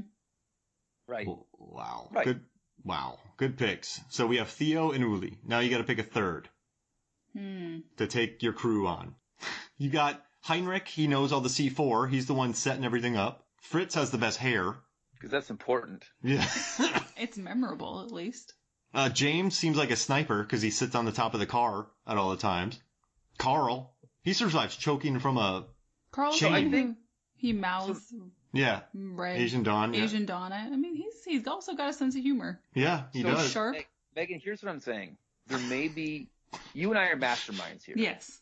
We're not the same class as these henchmen. Let's not forget that. And we're planning on partying with them after, but they're there to serve a purpose. I think Carl will be the biggest slab of meat to say, go in there and get those guys, Carl. He may not survive, but he'll take out the most guys before he dies. But he also pays attention, so I think that's good. Yeah, no, he's very capable, but I think just the mass of him. Yeah, he's huge. Now, are you worried about him disobeying? Because he did disobey Hans. Yeah, but he won't disobey me or Megan. All right, so I like it. You taking Carl, Theo, and Uli. Yeah, I love it. Mm-hmm. You know, can I pick my 3? Sure. I'm taking. We're not going to stop you, so just go for it. I'm taking Heinrich because I want a bomb guy. I'm taking Eddie because I don't know. He watches computer screens pretty well. Yeah. And then yours are already taken, right? So I have to get the B squad. So I'm taking the bomb guy. I'm taking the security guard guy who can fool cops. And then I will take Fritz because of his hair, and he would just confuse people. I mean, that hair it stands out in the scene. If you're robbing a bank and you show up with Fritz, people are going to be like, Fabio's robbing us. And that is worth having him on my squad. See, Mark, here's the thing. No, here's a thing. You know how we talked about, like, hey, here's Rickman, and he's, like, detestable, but he's still lovable, ha ha ha. Any villain that's like a bomb guy, I'm out. It's so sloppy to me. So, like, Tommy Lee Jones in Blown Away, Heinrich in this movie, James Woods in The Specialist. Like, if you're a bomb assassin, there's too much collateral damage. I think you're scum. To all the bomb assassins listening, I'm done with you. Wow. They really bomb for Adam. Yeah. They really. I have no time for it. Like, get out of here. That's a great point. I might. You know what? I have a B squad. I need it messy. Like, I can't. And I don't have the brains of you two on these things. You guys are very organized. You know, Megan's super organized. She's like great at her job. You know, you have a lot of like people skills. I'm more like blunt force trauma. So I need a bomb guy on my crew. That would be the name of your action movie. Mark Hoffmeyer and Blunt Force Drama. I think so. You guys are doing great. Yeah. I'd be like with Brian Bosworth as Stone Cold. Now, did you guys pick so Megan, I already told you, but Adam, do you know the big mistake in this film? What? Oh. I told you this. Mistake in it? So in the beginning, when all the henchmen... I know, but I'm allowing you to tell us about it. In the beginning, when I would have jumped all over it, Megan, and stolen it from you. But in the beginning, when all the henchmen walk out of the semi, you don't see an ambulance. But at the end, an ambulance flies out of the truck. And they realized this mistake during editing, and everyone was freaking out, going, what are we going to do? What are we going to do? What are we going to do? And McTiernan's like, who cares? It was like 2 hours ago. If people remember that, they're stupid. It's literally 2 hours ago. Welcome to the internet, McTiernan. Yeah, and so that's what he said on that. And also the scene where he's in the elevator shaft, and he jumps and falls because he misses. The stuntman actually missed that and fell 40 feet and was fine, but they just left it in the movie. So he originally was just supposed to grab onto the thing, not fall.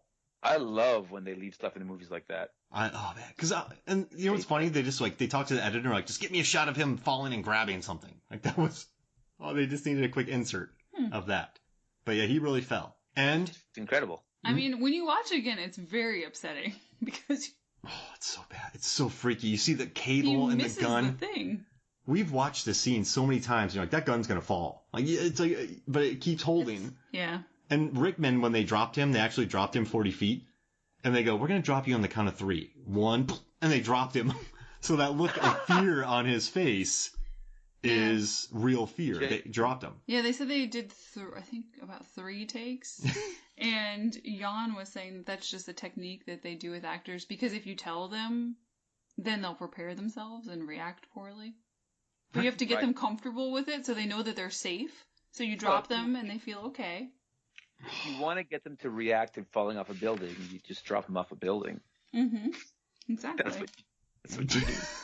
Oh, but he said the most difficult part of that was the focus pulling, and they had to work with a technology company that had been working with the military, and they had never developed something like this before. It wasn't on film because you had to pull focus from about 2 feet down to 40 feet.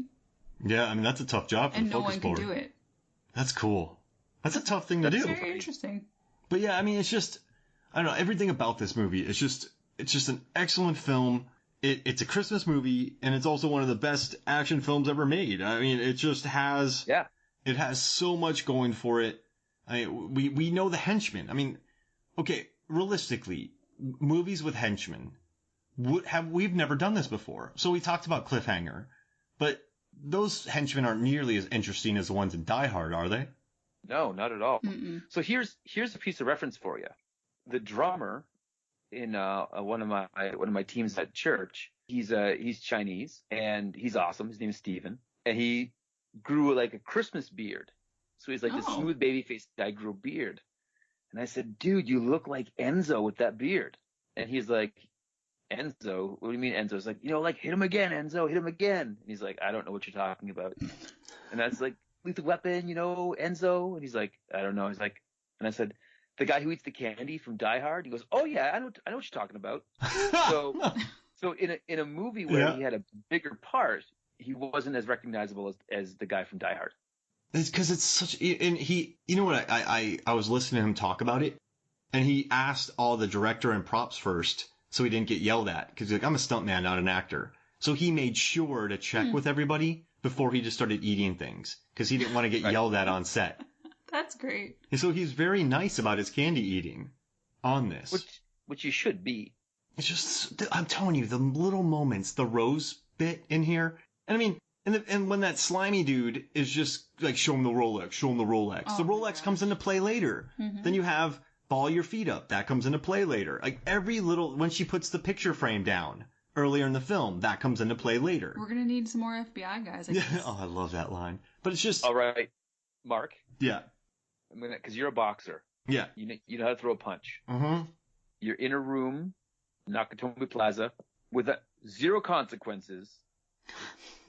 You get to either punch Gruber in the face or Ellis in the face. Who do you punch? Let's see. Oh, that's such a tough call. Okay, Gruber's horrible. He's a murderer. But if you hit him in the face and you didn't get him that good, he would just look at you and go, mediocre. And you would just crumble. But also, you could have a witty conversation with him. You can't talk to Ellis. Yeah. Ellis, any way that you hit Ellis, he's going to fall on the ground. He's just going to fold. Yeah, Ellis... that guy's got a glass jaw. Yeah, Ellis is not taking a punch. And so there's less stress on you with punching Ellis because he's just going to flop. I could bow at him and he would fall down. Right. But Rickman, I mean, man, you would... Even if he wasn't talking and trying to get in your head, you would... Like, if you popped him once and he's like, oh, that's not great. I mean, it's not... You carry that forever. Carry that forever. Too much stress. But I want the sure bet. I want a guy that I just punch him in the pectoral and he drops. Right. He just flops on the ground. You give him an old shoulder tap and he's down on the ground. I don't know why I thought about this, but it's like when Alan Tudyk gets punched in movies. I feel like he just drops. Right. I'm sure he's a tough guy. He drops like a soccer player selling it. Yeah, exactly. Oh, yeah. That's what Ellis is doing. Ellis is getting kerplunked. So yeah. Okay, so Mark, I have a bit for you, or a thing. So it's Christmas time, and I was like, what can I get for Mark for Christmas to show my appreciation for his friendship? And I said, well, we do a podcast, and it's an auditory thing, so I'm going to do a new segment with Mark. Ooh. I'm going to introduce a segment for you for whenever I'm on. This is what we're going to do. And it ties into this episode because Die Hard, as fantastic as it is, falls into the weird sequel naming trope of like the mid-90s. Because it goes Die Hard 2, Die Hard with a Vengeance, Live Free or Die Hard, A Good Day to Die Hard. Mm-hmm. Right? And I'm waiting for the number 6 where it's going to be Old Habits, Die Hard. Oh, no. Oh, yes. Oh. So it comes from like this, like the Rambo, which is like First Blood, Rambo First Blood Part 2, Rambo 3, Rambo Last Blood. Like there's that weird sequel naming. So what I'm going to do in this new little bit segment is I'm going to spend to you a concept of a sequel. Then you need to cast the sequel and name it, but it can't be like Part 2. It needs to be a whole different name. Oh, wow. Got it. That ties together. So your Christmas gift, Mark, is this is the sequel. All right? Okay. Cameron Poe has died. Tragic. But his daughter is alive and well. Mm-hmm. And she is on a trip. She's graduating university. And she's on an airplane. She's going over to like Bermuda or something. And Cyrus's illegitimate daughter is on the same plane with her. Whoa. They start talking. They realize who each other are. They start fighting on the plane, so the air marshal has to get involved. The air marshal is the nephew of of the guard who brought the gun on the plane in the first Con Air. Willie. Willie, his gun goes off and shoots the pilot, and then Cameron Poe's daughter needs to land the plane. What's the movie called? And who do you cast in it? All right, so I want to call it C4. C4? Yeah, because airplane seats wait, it's like, never mind. Wait, 4C. 4C. Because, the seat numbers, right? Okay. No, that doesn't work. Okay, so I need to cast Cameron Poe, his daughter.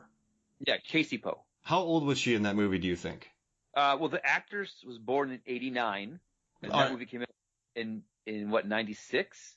So Yeah. she would have been 8 years old. Imogen Poots. That's it. I'm taking Imogen Poots. Yeah, she could be Monica Potter's daughter. Yeah. And she has an Alabama accent. There you go. All right. So Imogen Poots, in action star mode, is going to battle Cyrus's daughter? Cyrus's daughter. Oh, man. Cyrus's daughter. Who would be really good in this? Okay. So he has to battle Cyrus's daughter. Allison Brie. What? No.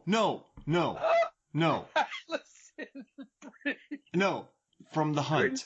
From The Hunt. From... And Glow. Yeah. Well, Betty Gilpin. Mm-hmm. Betty Gilpin. Okay. That's better. Because she is awesome in The Hunt. And she can pull off kind of weird and interesting. And then we have the daughter of Willie Sims. Or niece of Willie Sims. Yeah. Okay, so I'll cast... Let's see. I'll add... Willie Sims. Let me look him up real quick. I can do this. I just want to look him up. Willie Sims. Actually, this guy is in Expanse now. Ooh. Let's see. And then he is played by... Who plays him in here? This is great podcasting, but I don't care. This is very important. This is very, very, very... Googling things right now. Well, I need to know the actor. I want to know the actor's name. Con Air. IMDb. All right. So there I go. And then I'm going to go find Willie Sims. I have a potential name for you. No. Just hard no. It's okay. I'll say it anyway at some point. Who you got? No, I want to wait until you're done with this. I just can't find Willie Sims on here. Where's he at? Oh, William. Nope. Let's see. Why is he so far down? He has a big role in this movie. Let's see. Jose Zuniga. Where is he? All right. So he's from Honduras. Let's see. Honduras. Let's see. I kind of want to be as close Honduras actor. All right. So I just want to get everything right here. All right. Well, whatever. I'm a huge fan of Bloodshot, so I'm going to say Isa Gonzalez. Okay. One, right? Yeah, she's good. And she could be a marshal. She's tough, too. She's in the Fast movies. Mm-hmm. Oh, man. I have actors from all my favorite roles here. This is pretty cool. All right, so we got that. And then we'll do the movie. So it's not Con Air, and it can't be Con Air 2. Right. You can't call it Daughter Air. No. Con Daughter Air. You can call it whatever you want, except for Con Air 2, but it's your choice. Kid Air. No. Can't call it Sky High. Let's see. Po Face. No, that doesn't work. Also, I want to let you know, like, I've picked out what I think is the perfect name, but I want to hear yours first. Daughter Flight? No. Because, Con Air, daughter plane. Yeah, I hear you. Coincidence? That'd be a good name. You know what? I don't care. I'm sticking with my original title because I think it's really funny. I'm going C4. I don't even know what it means, but that's what it's called. Good. I'm doing that. C4. I would have called it the Bunny Trail. Oh. Or Relative Decision. Relative Decision. It's all relative. And Seagal dies at the very beginning of it. Yeah, wait, no, yes, it's Seagal's one of his kids dies off early on in it. It's all relative. It's all relative. That's good. I'm doing C4. I don't know, I like it. And I just picture, like, Poots on the poster with, like, a hunk of C4 in her hand. Even though it never happens in the movie. And a plane ticket that reads C4 on it. Yeah. Mm-hmm. And that's the plane, that's the way it's called. Like, I thought it was like, 1A, 1B, 1C. Nah. Not on this flight. Sister. Exactly. So it's C4. Starring Imogen Poots, Isa Gonzalez, and Betty Gilpin, and who would play, and Alison Brie as Steven Seagal's daughter. Yeah. Wait, no, she's not even in that movie. That makes no sense. Wait. John Cusack's daughter is on the ground, chasing after it. Oh, nice. Mm-hmm. All right, so who could play a very goofy, like a John Cusack-esque person? Would this be better? And I'm open to discussion here. Would this be better if Cameron Poe was still alive and Casey Poe was listen though, Mark, and Casey Poe was coming home from college to his birthday? Wow. Oh. I said no so fast. I kind of want a jaded Poe though, where her dad's dead and she's just chewing dip on the plane. It's kind of like Mamma Mia, Here We Go Again. And yeah, she's just spitting in the cups. Like, I don't want, I'm going home to see my daddy. Like, I want my daddy's dead.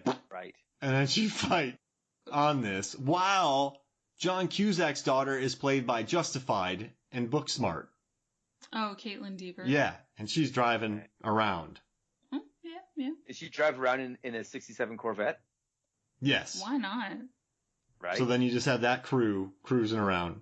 I feel bad though for Imogen Poots fighting Betty Gilpin because it's not really a fair fight. No, but that's what's gonna make it entertaining, Mark, is how you write around that. So C4. That's why you pay them the money to act around the script, Mark. I just want Poots holding the thing of C4 on the poster. And that's it. Just like palming it like a basketball, pointing out at the poster. What do you think? Would the C4 be a chunk of C4? Would it be C4 pushed into a skull can?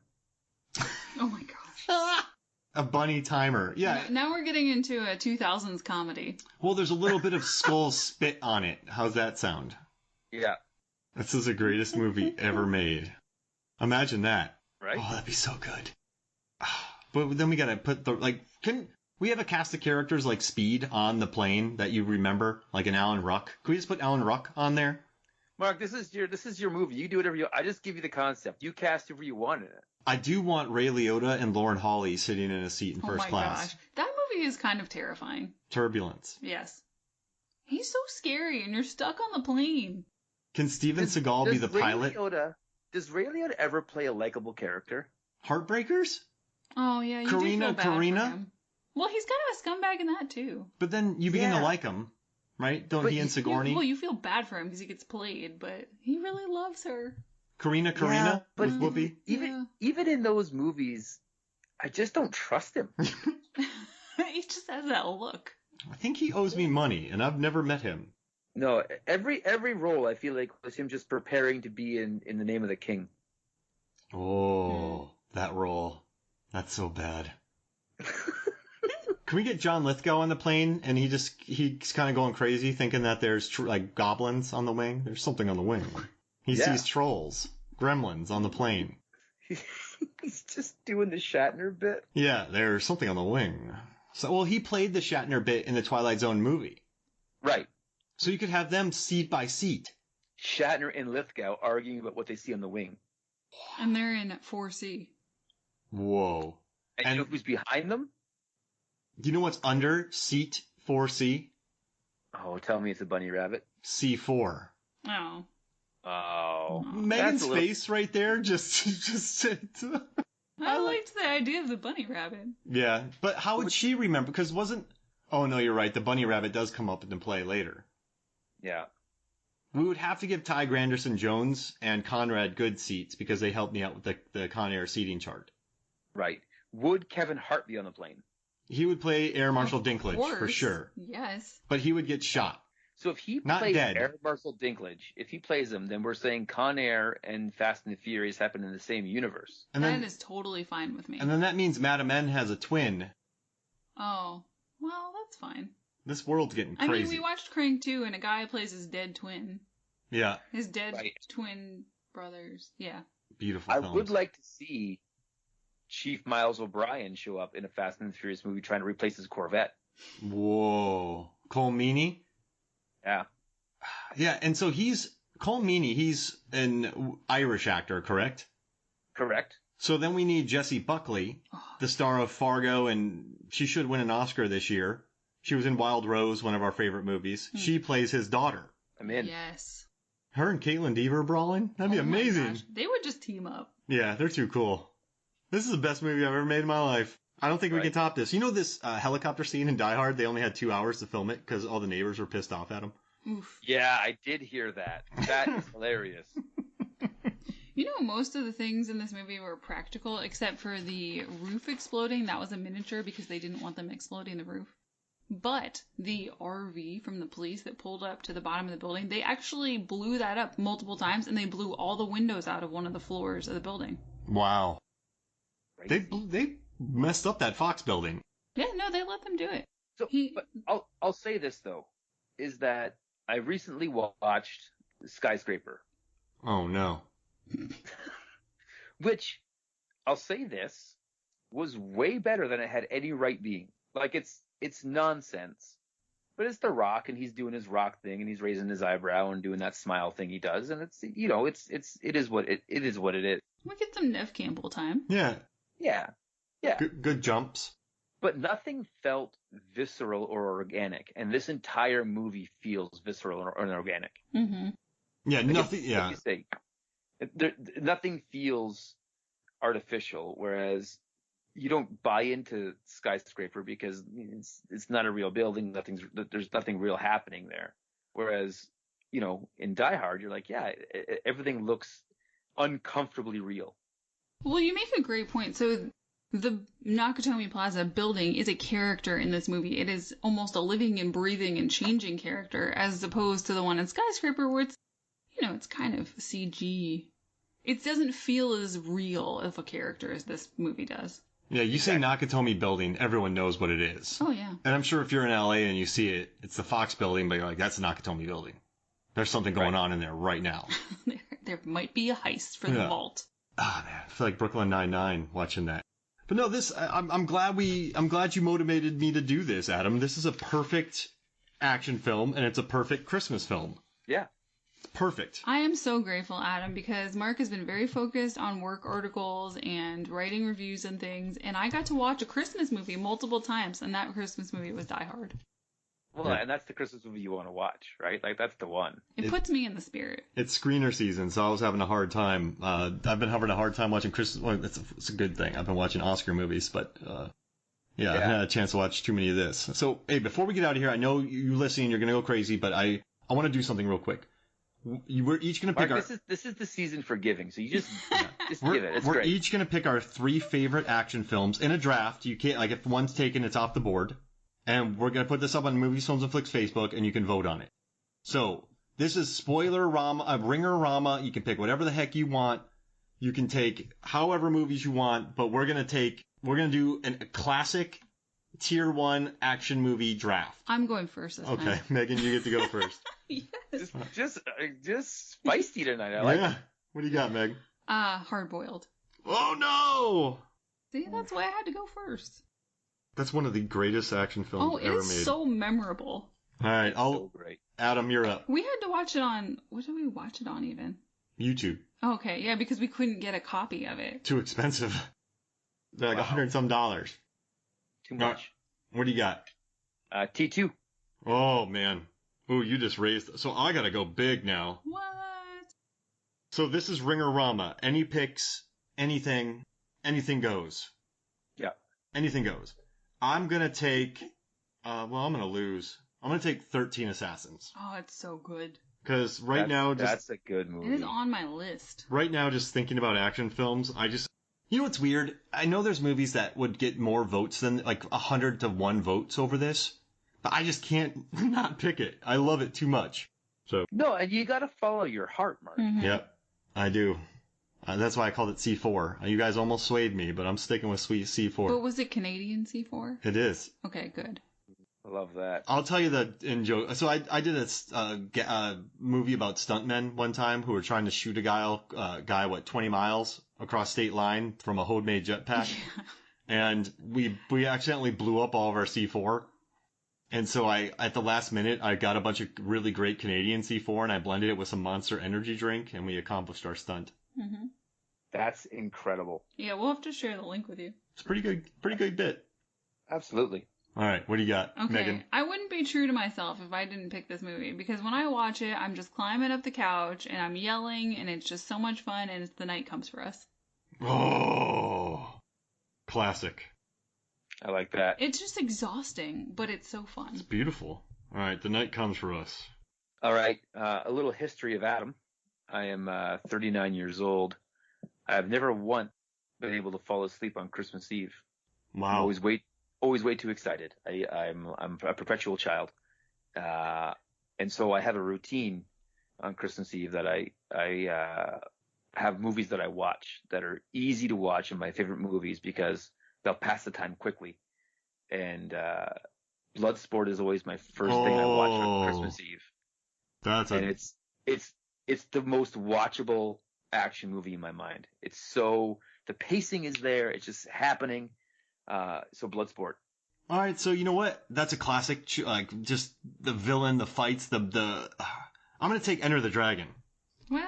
Just because of cultural relevance, and I mean, I just had to do this thing for Rotten Tomatoes where I watched all the fights in it again and just realized how massive it was and how growing up, how much I loved that movie with the mirror fight, and you're like straight out of a comic book, and watching the dude from Nightmare on Elm Street beat people up with karate.